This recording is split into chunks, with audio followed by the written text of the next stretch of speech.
What up, lumberjacks and lumberjanes, and welcome to another Hot Cup of Clark. So today we're trying a lot of different things. First of all, I'm not wearing glasses because I'm a little tired, but second of all, we're gonna do a cooking tutorial on how to make my, I guess it's room famous ramen, because I'm the only one that really eats it. So this is gonna be a cooking tutorial. And then, I don't know what a mukbang is, but I think it's when you eat food in front of a camera, so we're going to do that after I cook it. And then I'll talk about my life. So if you want to learn how to cook it, stick around for like 2 or 3 minutes. If you like watching people eat food, stick around for another 2 or 3 minutes. And then if you just want to hear about my life, just watch the whole video, I guess. But to get started with the ramen, super simple. All you need is a bowl. Ramen. I'm a larger dude, so I eat 2 packs. And then my secret ingredients are broth. This is a vegan broth because I don't want to actually be eating actual chicken. Soy sauce. Not even high quality soy sauce. And sriracha because I like it spicy. So how I believe ramen should be made is you're going to put it in this bowl first of all.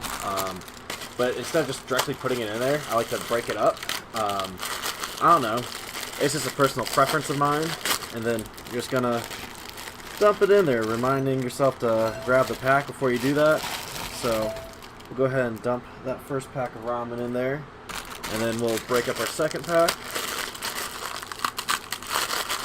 And add that to the bowl as well. Be sure to grab a bowl that's an appropriate size for, oh, I got it everywhere, for the amount of ramen you're adding in there. So with my 2 packs in there, looks about yay full.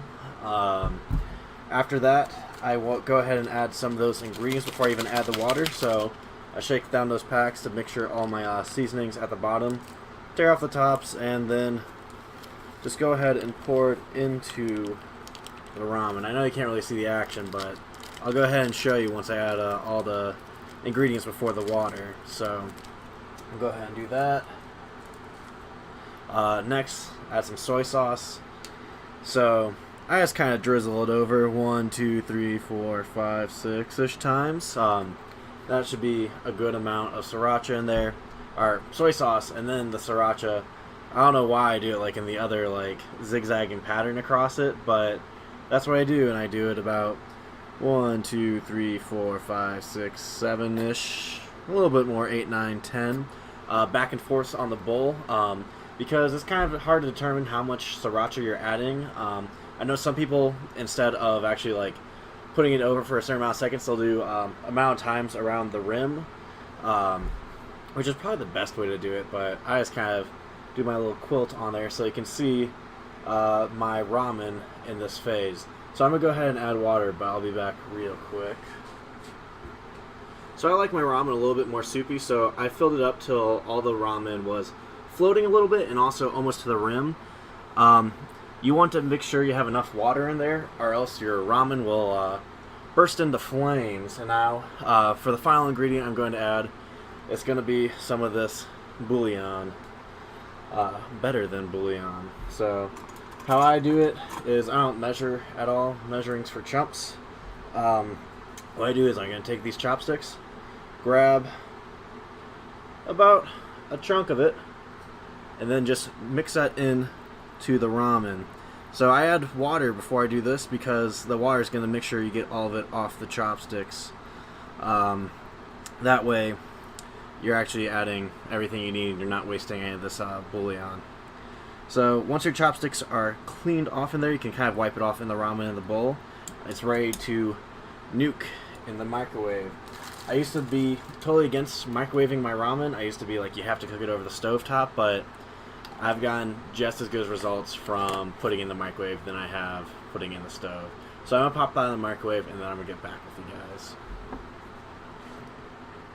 Alright, the ramen finally finished cooking. It's going to be a lot of hot, very hot, so I recommend grabbing it with a towel, and it should be pretty ready to eat. So what you're going to do is basically you're going to grab your chopsticks now and just kind of break apart those bigger chunks, mixing in some of that other ramen. So because of the type of noodle it is, it will continue to keep on getting softer and softer and softer. So if you want to let it cool down in the microwave, the noodles are going to be a little bit more noodly. But that's about it for cooking ramen in a dorm room on a budget, but not as much as a budget that you want to be cheap, gross, nasty ramen. But that's it for the cooking tutorial. Sorry. Oh, that was a lot of food I just ate. I ate just 2 packs of ramen. That was a lot. Oh, I just hit my speaker.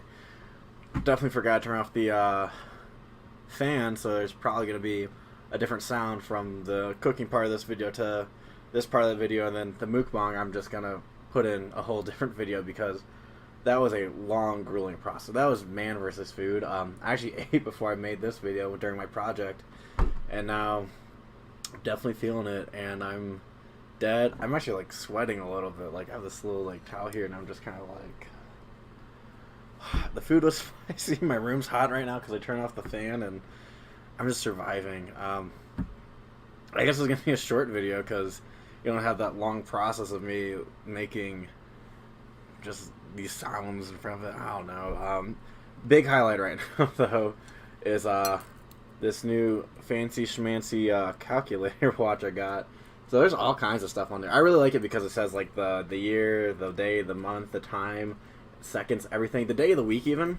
But it also has a database where you can just put people's names and phone numbers. So I guess if you go to jail with your calculator watch, you have someone to call.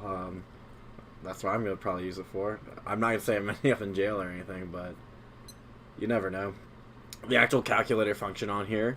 Problem is, like, the buttons are really hard to press. So I guess that's a good thing and a bad thing. You're not going to accidentally be pressing them, but you have to, like, really dedicate to pressing them.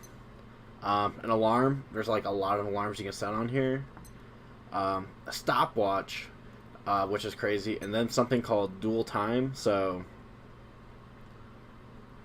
I don't know what that means. I didn't read the instructions. The instruction manual for this thing's, like, fat. It's about this thick, so that's a lot of instructions. It was like 64 pages for the English one alone. And if I wanted to try reading it in any of the other 13 languages, that's 64 pages for each other one after that. But it's a pretty neat watch. It's a solid cop. And if cider, it's going to be cooking for another week. I taste tested some of it. Didn't die, so Ryan 1, botulism 0. That'll probably be on a future one of these, and then we'll just see where it goes from there. But as always, thanks for stopping by.